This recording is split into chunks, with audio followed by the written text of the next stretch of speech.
Upside Down Magic by Sarah Melansky. Chapter 1. Nori Horace was trying to turn herself into a kitten.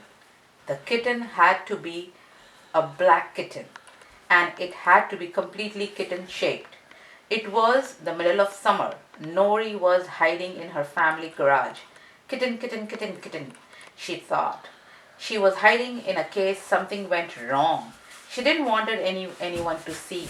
Still, if something really went wrong, her brother and sister would be close enough to hear her yell for help, or meow for help, or roar. Nora decided not to think about that. Hopefully, she wouldn't need them. Kitten, kitten, kitten. See, she had to master kitten because tomorrow was the big test. Tomorrow, after so many years of waiting, she would finally take the entrance exam for Sage Academy. The school was very hard to get into. You wouldn't be accepted with anything less than amazing talents. Nori's friends weren't even bothering to try. They were all asking tests for easier school. They were all taking tests for easier schools. If Nori passed the big test, she would start 5th grade at Sage Academy in the fall. If she failed the test, no, she wouldn't fail. She wasn't taking tests for any other schools. Not only because Sage Academy was very important, very fancy magic school, but also her brother Hawthorne went there, and her sister Dahlia did too. Plus, Nori's father was a kind of the headmaster. Okay, not kind of, he was definitely the headmaster. Thinking about the big test made Nori queasy. Her magic was strong. There was no doubt about that. But sometimes her magic went wonky. And Sage Academy did not want wonky. A black kitten was likely to be on the big test tomorrow. It was the beginner animal. Nori had turned herself into black kitten loads of times. Actually, the problem was what happened after. But Nori would not think about that. Instead, she took a deep breath and lifted her chin. Kitten, kitten, kitten. The world went blurry and the Nori's heart beat faster. Her body stretched and shrank. There were popping sounds. Yay, kitten, but wait. Her mouth felt wrong. Nori clacked her teeth together. Clack, clack, clack. Whoa. These weren't normal teeth. These were long. These were sharp. These were powerful. Long, sharp, and powerful. Enough to chomp through wood. Nori thought, feeling odd. Why would a kitten want to chop wood? Nori looked over her shoulder. She saw a perfect black kitten tail swishing in the air. Connected to the tail was a set of black kitten legs with padded feet and sharp claws. She looked down, expecting to see a matching set of front leg where her arm used to be, but her front leg wasn't kitten leg. The fur was brown and sleek. Also, she seemed to have a fat around tummy. And what was this nose? She couldn't see it well, but it had nothing kittenish about it. It was more of a snout, a beaver nose. Zamboozle, I'm half kitten and half beaver. Nori realized her magic had definitely gone wonky. Not again, she thought. What am I doing wrong? I shall fail the big test if I do this tomorrow. I should change back right away and try for perfect kitten. Yes, that's exactly what I should do. But the beaver kitten part of the Nori wouldn't listen. Beaver kitten Nori didn't care about the big test. Beaver kitten Nori just wanted to chew stuff with her awesome beaver teeth. She searched the garage. Where was wood around here? Must chew. Beaver kitten Nori thought, must make beaver dam. No, no, said the dim voice of girl Nori. Beaver kitten Nori waddled out of the garage and into the house. Then she went upstairs into her father's office. Tree stumps would do, or branches, anything really made of wood. Nori spotted her father's bookshelf. It was very beautiful, having been lovely built over 200 years ago by craftsmen in Europe. It was very important, very expensive piece of furniture. It looks delicious. Oh, Beaver Kitten Nori thought, look at that, a wooden tall thing, chewy rectangle thing. She nudged one of the books in onto the floor and nibbled it, hard on the outside like bark, tender on the inside like leaves. Mmm, chew, chew, chew. Beaver Kitten Nori gnawed through four of her father's books, and then she bit through the leg of her father's solid oak desk. Next, she chewed off the section of her father's favorite armchair. She dragged Fluff and Wood into the guest bathroom and built a small beaver lodge under the sink. Then she chased her kitten tail for a couple minutes and used a pile of rip up pages for a litter box. It was awesome. She was awesome. She's Beaver Kitten Nori felt better than she had in weeks, at least until her brother Hawthorne found her. Chapter 2. Hawthorne was 16. He took care of most of the house stuff because their father, Dr. Horace, was too busy and important to be bothered with making dinner and braiding hair.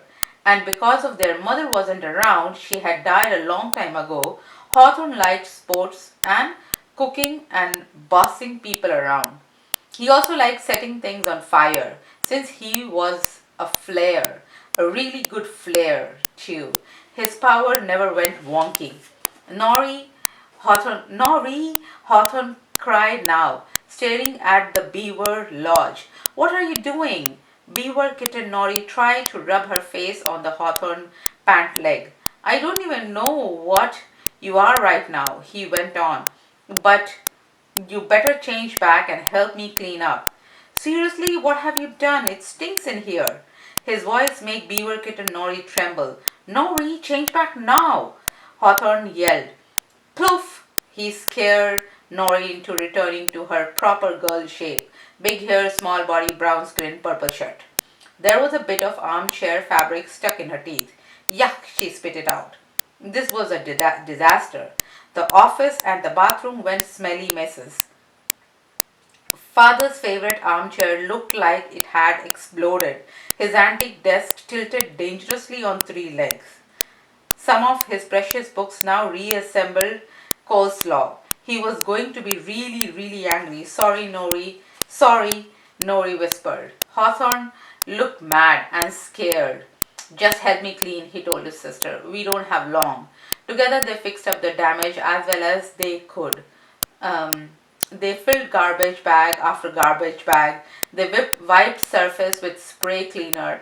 When the bathroom looked like a bathroom again, Hawthorne called a carpenter to repair the desk and the armchair. He made Nori vacuum up the wood dust. He found the website for the Cup and Saucer Bookshop and ordered new copies of all the books Nori had ruined. When all this was done, Nori cleared her throat and asked Hawthorne, are you still mad at me? He shook his head. You have to keep your human mind in control. Nori, that's all there is to it?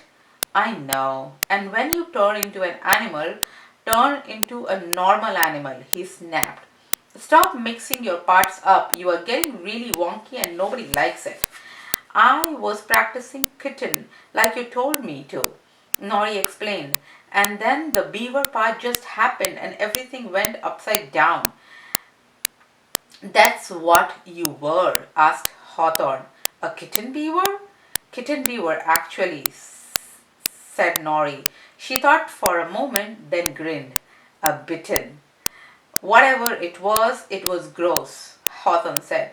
Nori's grin disappeared. Plus, you lost control like you always do, Hawthorne continued. We shall have to blame Dahlia's rabbit, I guess. Dahlia, the middle Horace child, was 13.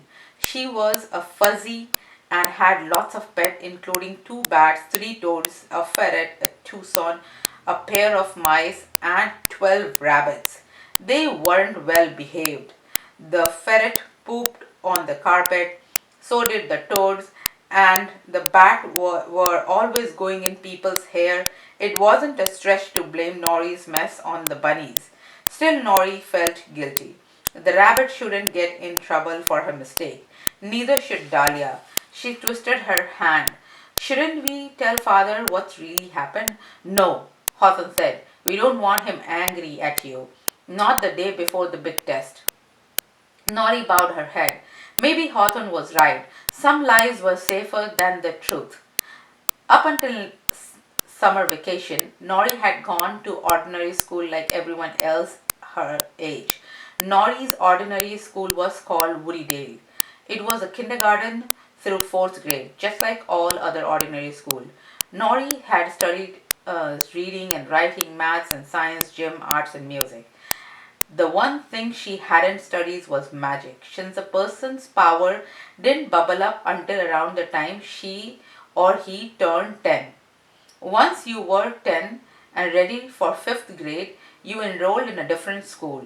You still had to read and do maths and play basketball, but you also practiced magic. The kind of magic you practiced depend on your talent.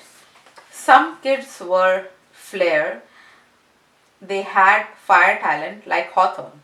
Some were fuzzies, they had animal talent like Dahlia. Others were flickers or flyers or fluxers. Nori was a fluxer. Although she wasn't a regular fluxer, her magic was unusually big. Unlike most fluxers, she could turn into lots of animals. But Nori hid her magic from father because it always went wonky. For example, she'd be a perfectly nice skunk and suddenly swell up to the size of an elephant and then grow a trunk. Or she'd be perfectly nice puppy and then grow squid legs. Nori knew that father would disapprove of a puppy with squid legs. He would disapprove a lot. Another problem was that girl Nori uh, always lost control of her human self during her transformation and ended up making a huge mess. Skunk Fent. Nori had become obsessed with finding Peanut and had stunk up the Horace kitchen. They had to scrub everything with bleach and convince father that some real skunk had snuck through the kitchen window. Puppy Squid Nori had uh, Puppy Squid Nori had chewed all of the Dahlia's shoe and then squirted Hawthorne with nasty squid ink. Hawthorne had claimed he had been the victim of an exploding pen. Even Black Kitten had gone wrong 4 different ways. The scariest was when Nori has developed the touch of dragon and breathed fire at the sofa. Hawthorne had taken blame for that one, telling father he goofed up the flare seat warming project. Father had bought a new sofa and made Hawthorne pay for part of it, but Nori wondered if he had really been fooled. Hawthorne got top marks in Flair studies at Sage Academy. He never would have made a mistake like that. Father must have known that Nori's transformation power was out of control. He just didn't want to talk about it. He didn't talk about a lot of things. When father got home from Sage Academy that evening, Hawthorne told him about the damage. Immediately, father marched to his office to see it for himself. Hawthorne, Dahlia, and Nori followed. Dahlia, father said, frowning at the scratch marks on his desk, "You have to get those rabbits in line. Discipline is what they need. Discipline and better lock on their pen. You shall care of that, yes?" "Yes, father," Dahlia said. She glared at Nori. Father hesitated. "Well, thank you, Hawthorne, for calling the carpenter and for ordering new copies of my books." Hawthorne nodded. Father glanced at Nori for a second. She thought he was going to say something to her. Maybe he would ask her what really happened. Maybe he offered his help. Instead, he clenched and unclenched his finger 3 times. The entire messed up office disappeared around them. Most flickers would make things invisible, but only extreme powerful flicker could make an entire room disappear while people were still standing in it. All the edges were neat and even too. The Horace family appeared to be hovering above the dining room. "Go downstairs, children," father said. "I'd prefer not to be disturbed for the rest of the evening." He himself disappeared and the conversation was over. Father left early for the work. Next morning, Nori ate breakfast with Dahlia, Hawthorne, and uh, few of the Dahlia's rabbit. Do you want your egg hard or soft boiled? Hawthorne asked. He took a raw egg from the refrigerator. Soft, please, Nori answered. Hawthorne cooked the egg the way all flayers did, heating it with his hand until it was perfectly done. Then he shot flames from his fingertips and toasted a piece of bread. As he served Nori her food, he said, Eat up. You'll need all your energy. Are you ready for the big test? Nori nodded. Then she shook her head and then she nibbled at her toast. Just do what the teacher asked, Hawthorne advised. Not more, not less. Don't get worried. I know, said Nori. She tried to swallow, but the breadcrumbs stuck in her throat. They wanted you to be predictable. I know, and precise. I know.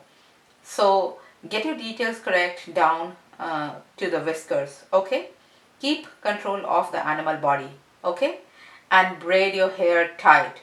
Also, you can't wear those pants. Nori looked down at her clothes, but these are my lucky purple jeans. Hawthorne shook his head, changed it into the dress with a nice collar. Nori stood up. Not now, after breakfast. Nori sat down, and Hawthorne gave her more instructions. Dahlia joined in too.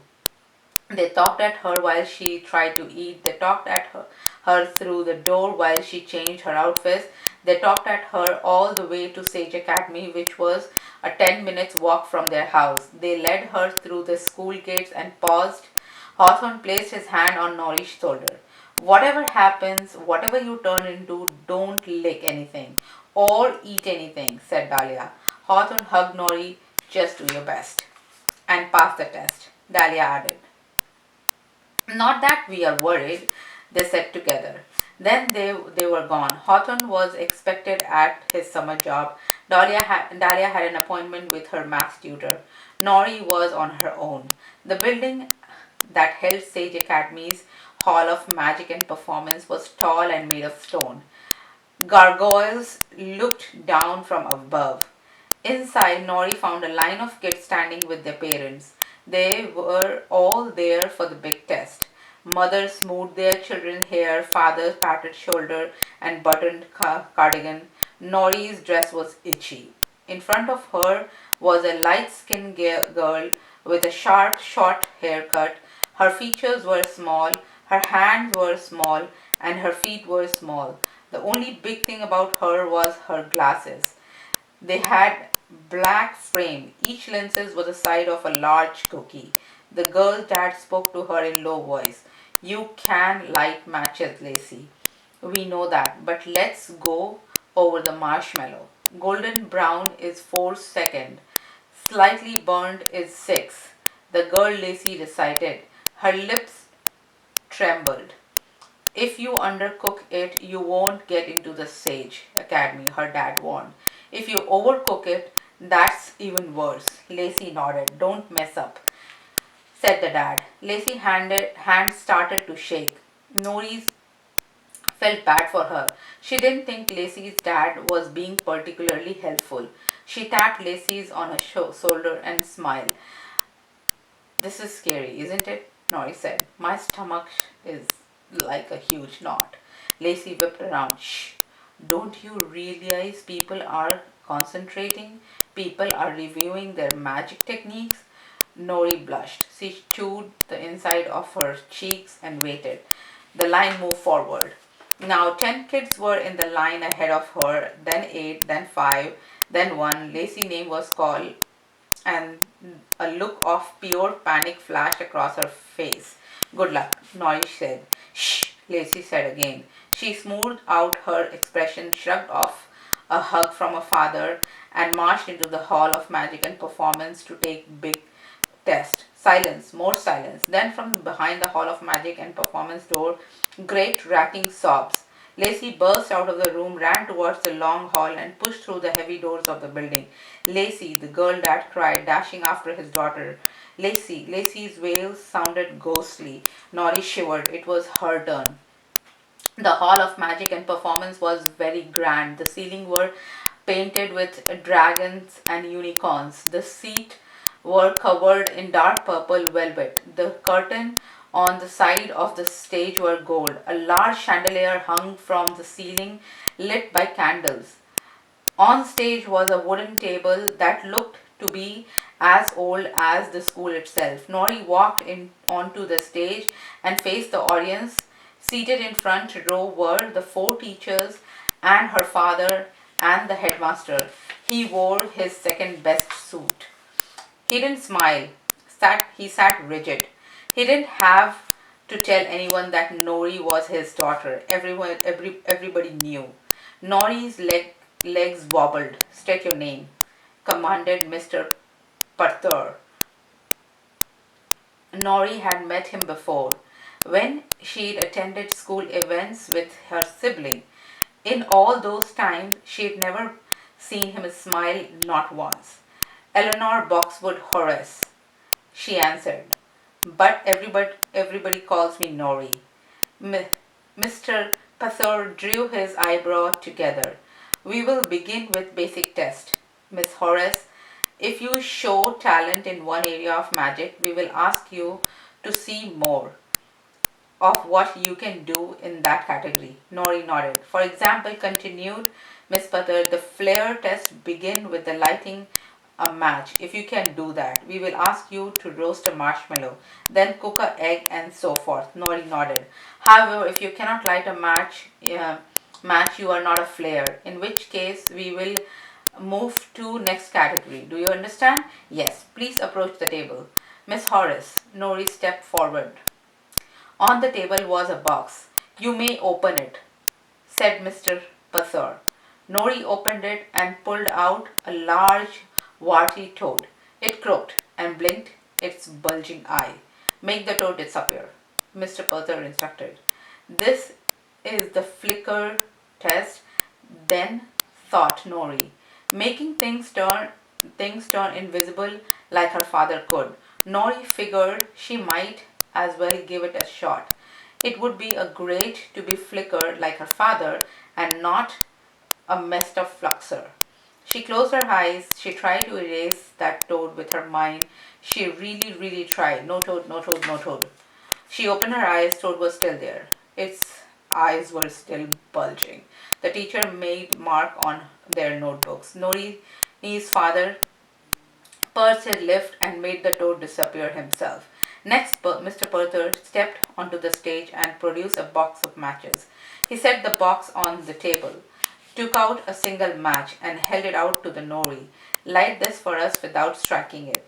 The flare test. Flare could manipulate fire and heat like Hawthorne did. Maybe I can do this one, Nori thought. She had lit the sofa on fire after all. That time she came down with a small case of dragon. Don't even think about it, or it might happen. Nori shook her head. I can't, she told Mr. Pathur. The teacher made marks on their notebooks. All right then, Mr. Pathur said. Lift yourself into the air, 2 feet from the floor precisely. Oh, Nori thought, the flyer test. Nori wasn't a flyer, but she had indeed flown more than once. For example, in January, she had turned into a mouse with bluebird wings, and nope, they do not want to see that. These professors wanted a normal flyer flying. Nori contracted her muscles. She sensed her face turning red. Up. She remained firmly on the floor. Silly faces won't make you fly, Miss Horace, Mr. Pathur scolded. Let's move on. I will summon Pokey. He whistled a short melody. A silver unicorn peeked out from the backstage. Shyly, it trotted out. As you know, unicorns do not like mushrooms, Mr. Pathur said, and they are quite skittish around most humans. A small pile of mushrooms appeared on the table in front of Mori. Convince Pokey to nibble them from your hand. The fuzzy test. Then animal magic. Dahlia could do this in a heartbeat. Nori scooped up the mushrooms. Here, girl, and said, Here, Pokey.